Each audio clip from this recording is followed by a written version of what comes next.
દશામાના વ્રતની ઉજવણી કેવી રીતે કરવી? સામાન્ય રીતે આ વ્રત 5 વર્ષ સુધી સળંગ કરવામાં આવે છે અને 5મા વર્ષે આ વ્રતની ઉજવણી કરવામાં આવે છે.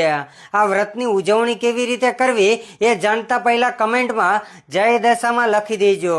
દશામાના વ્રતની ચોપડીમાં લખ્યું છે કે 5મા વર્ષે શ્રદ્ધા અને યથાશક્તિ પ્રમાણે સોનું અથવા તો ચાંદીની નાની સાંધળી બનાવવામાં આવે છે, પણ આ જમાનામાં આવું પોસિબલ નથી, એટલે તમે નાની ચાંદીની વર્કવાળી ફ્રેમ માર્કેટમાંથી લઈ શકો છો.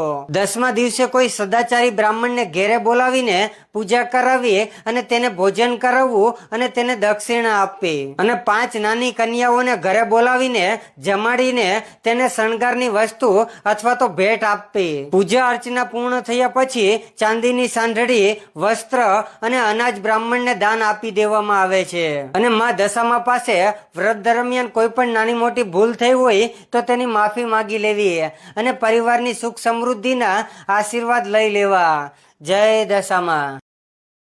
Download ShareChat.